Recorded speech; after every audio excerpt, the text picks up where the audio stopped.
Kembali lagi di Kabar Siang, pemirsa. Pemerintah Arab Saudi mengumumkan tetap akan menggelar pelaksanaan ibadah haji di tahun 2020 atau 1441 Hijriah ini. Untuk melindungi keselamatan jemaah, ibadah haji akan dilaksanakan dengan protokol pencegahan penyebaran COVID-19 yang ketat. Pengumuman tersebut disampaikan pemerintah Arab Saudi melalui stasiun televisi Al-Ikhbariyah. Untuk pelaksanaan ibadah haji tahun ini akan digelar dengan jumlah jemaah yang terbatas. Meski demikian, pemerintah Arab Saudi tidak merinci pasti berapa jumlah jemaah yang akan diundang. Selain itu, pelaksanaan ibadah haji di tahun ini hanya diperuntukkan bagi orang dari berbagai negara yang saat ini sudah lama tinggal di Arab Saudi.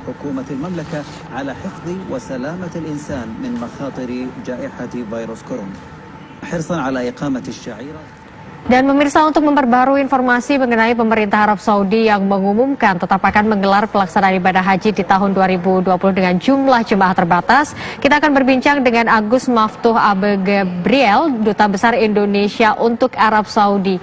Assalamualaikum, selamat siang Pak Agus. Waalaikumsalam warahmatullahi wabarakatuh, Mbak Desti. Ya, Pak Agus, dengan adanya putusan pembatasan jemaah yang dilakukan oleh pemerintah Arab Saudi, itu artinya ibadah haji ini dikhususkan bagi warga negara di Arab Saudi termasuk mukimin itu ya Pak? Betul, akhirnya keputusan yang kita tunggu-tunggu sudah keluar, dan itu adalah Al-Amru Al-Malaki atau dekret raja yang kemudian diumumkan oleh Kementerian Haji dan Umroh Arab Saudi.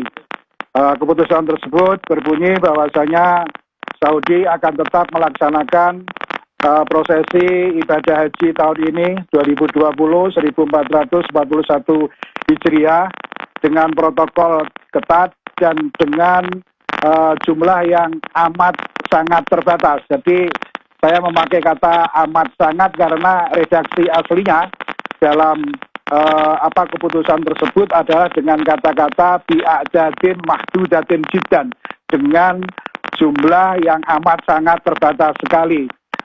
Perlu saya informasikan juga bahwa haji tahun ini bisa diikuti oleh warga negara Saudi dan juga para ekspatriat dari negara manapun yang tinggal di Arab Saudi. Begitu Mbak Desti. Oke, Pak, itu yang menjadi dasar dari keputusan pemerintah Arab Saudi ini apa Pak sejauh ini? Pertama adalah kenyataan bahwasanya fenomena atau realitas tentang virus corona masih tinggi di berbagai negara, termasuk Arab Saudi, yang berdasarkan catatan KBRI Riyadh bahwa kasus corona di Saudi mencapai angka 161.005.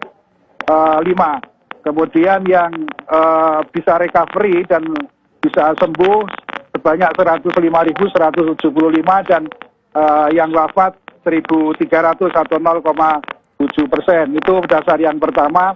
Kemudian dasar yang kedua adalah, jadi yang pertama adalah biar tidak ada penularan virus corona, dan yang kedua Saudi mendasarkan pada sebuah prinsip-prinsip dalam tujuan syariah, atau dalam redaksi aslinya disebut dengan tahqiqan limaqasidi syariah, merealisasikan dan mengaplikasikan tujuan-tujuan dan prinsip-prinsip syariah, yaitu menjaga keselamatan jiwa manusia yang merupakan prioritas utama.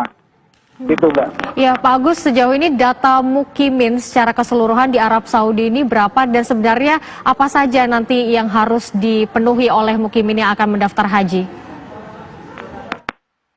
WNI atau ekspatriat Indonesia yang berada di Saudi saya perkirakan lebih dari 1 juta.